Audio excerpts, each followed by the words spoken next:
Well, my name's Jordan, I'm Talia. and we are a student newspaper at Morgan State University, the Spokesman. Nice. Yep. So we just wanted to first thank you guys. Thank you guys so much for taking the time to speak with us today. We really appreciate it. Big fans of All American Homecoming. Geffri, I've been watching you since you were on All American, so big fan here. And yeah, so we just have a quick few questions for you. Geffri, we wanted to get started with you, Clark Atlanta alumna. And how did you channel your experience at Clark into your role being Simone? And what similarities are there with you being an HBCU student and an actress playing at HBCU?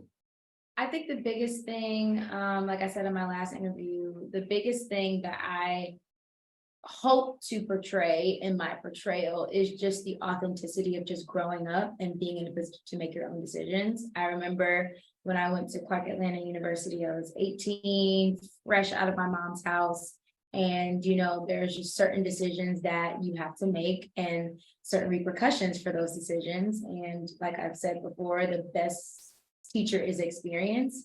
And I think that is probably the biggest takeaway that I try to apply to the material that was given to me. What we see a lot of is Simone being pushed into just young adulthood, from her decisions to her experiences to her new relationships that she's building even within herself. So I think the biggest thing for me was the authenticity aspect. And I think that first off, making it through college, because college is not easy. I'm sure you guys can attest to that.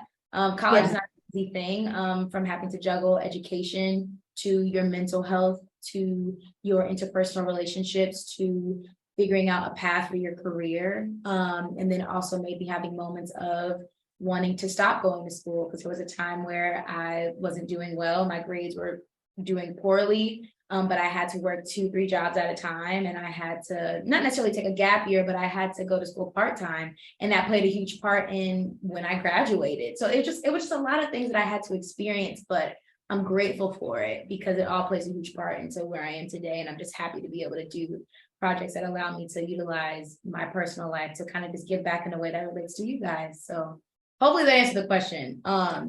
But yeah. Yes, it did. It did. And then our next question is for all three of you. So all three of your characters are involved in Black Greek life for sororities and fraternities. So we just wanted to know, what was the preparation for that? Like, what went into playing that role? And then how important do you feel like that is to not just the Black community, but the HBCU community? A lot of research. For me, a lot of research.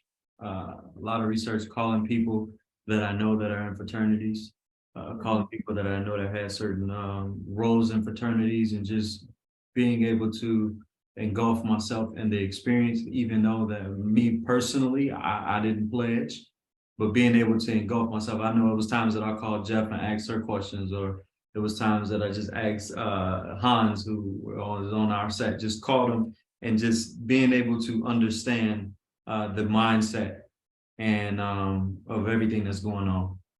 Yeah, and I think it's always tricky when depicting Greek life, because we all know the special place it has on campuses like you guys'. And we're not really in the driver's chair. We're the faces, but we're not writing the scenario. And so it's always a little tough, because we might not agree with how it's being depicted, or we might, feel like there should be more added, or whatever the case may be, and we can't really control that. So I think for me, the biggest preparation is always just what's on the page and how do I honor it. And so I know we had to deal with like the probate and stuff like that. And so I did research, like Sylvester mentioned, just so I can get an idea of the energy and the culture and what it really looks like and how it really feels. Because I went to a PWI, I didn't get the chance to really be at an HBCU and engulfed in it. And I've done a film before about fraternity life, so I got some research from that. So it's kind of cool when they tell the story that they choose to tell, and we just have to do what we have to do to bring it to life. And so the most important thing, like Sylvester just said, is researching so you can feel confident. And at the end of the day, our goal is to respect the culture of Greek life, but also respect spaces that we are not involved in. None of us are Greek at all, but there's a certain level of respect that is necessary and that is mandatory when putting yourself in a position to portray something. And I think that as long as creatives continue to be that considerate when trying to tell certain stories, again, it's always to celebrate, it's always to highlight, it's always to champion, but there's a right and a wrong way to do something. So I think I speak for the entire production, our writers, our producers, our creatives, when I say that we just hope that we're doing it correctly and in a way that can be embraced by those in the community. And of course, for Black culture, everything we do is in the eyes of our people. You know what I mean? That's why we tell the stories that we do. Y'all are always in the forefront, especially the younger generation, especially HBCU grads. So I know, yeah, I can support those statements. It's always about respect, research, and just making sure we're doing it the right way. And what was it like working and covering those really important but touchy subjects for some HBCUs, like with the bomb threats that a lot of schools received last year?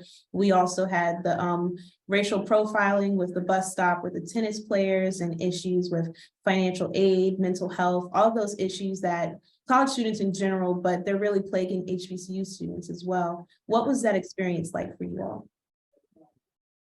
It's vital. I think, unfortunately, we always feel like we're telling these stories and we feel like, when is it going to be a new narrative for us as, Black people in America? But the reality is, when we have platforms like this, we have to share these stories. And the reality is HBCUs were threatened.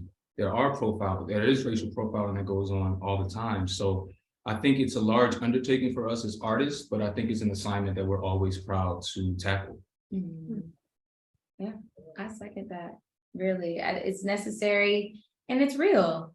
You know what I mean? Like, it's kind of like not comparing it to slavery in a sense, but it's like slavery exists. And when people don't try to have those conversations about what actually happened, then we can't get to the root of why things are being done or why there's injustice or why, you know what I mean? Like, we don't really get to the nitty gritty of why these things are happening. So even if it's just every now and then we have an episode that focuses on things that are actually happening to Black people, it starts a conversation, whether people want to see it or not, because we see all the comments. There's some people who support it, and there's some people who are just like, why do they keep talking about these issues? Why do they keep talking about these problems? Right. Because it's still happening. It's still an issue. Racism is still a thing. And social injustice, is still a thing. Colorism is still a thing. You know what I mean? So it's just kind of like there's topics that we have to cover.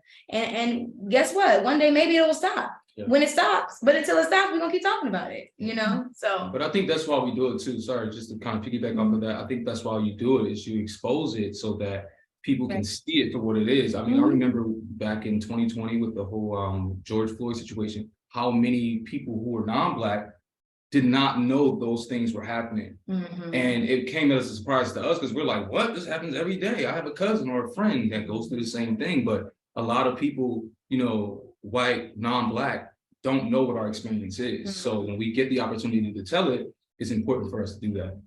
Especially on a big platform. Yeah. And we just have one more question before we let you guys go. Talia, you want to wrap it up? Yeah, so our last question is, if you all could attend an HBCU, where would you go? And you can't say Clark Atlanta. Duh, Clark Atlanta University. What? Clark Atlanta. All y'all like Clark? I got a backstory behind Clark, but yeah. What's the backstory? Okay. So drumline made me want to go to college. And of course, that was Clark Atlanta. So because of that, that was the only school that I had wanted to go to, was Clark Atlanta. Okay. I think because I studied acting in college, I would have to choose Howard, just because they have a great drama program. So that would be a good HBCU to attend for me. Howard didn't accept me when I applied there. No, I got love for my biases though. But no, Clark Atlanta, to be fair, I was not very familiar with HBCUs prior to going to Clark Atlanta. The only ones that I knew about were, of course, Spelman and Morehouse. And then my mom took me to the Black College Expo. here in LA that is usually at the convention center. And that's like being a kid in a candy store, because you see, you see all the boys and it's kind of the boys. But then you actually get an idea of like, wow, so there's more than just those two mainstream schools. Again, it's all about the platform and the exposure. And it's like, once you realize that there are places and communities and spaces for you, it just opens a whole different door. But, Kirkland University, I got my heart, whatever. So I would go back. I would do it all over again, honestly. Would not. We asked everybody this question today and nobody said Morgan State Yeah. University. So my feelings are a little bit hurt. But you guys should come check us out next time you guys are in Baltimore, Maryland. Just stop on by Morgan. We're better than Howard, better than Clark. Awesome. Look, and stand on it. You gotta tell her again. Okay. I love it. Nice to meet you guys. Pleasure to meet y'all. Yes, thank you guys so much again for taking the time to speak with us. We really do appreciate it. Students of Morgan and a part of the Spokesman. Just thank you guys so much. Of Thank you, course. guys. Have a good one, guys. All right.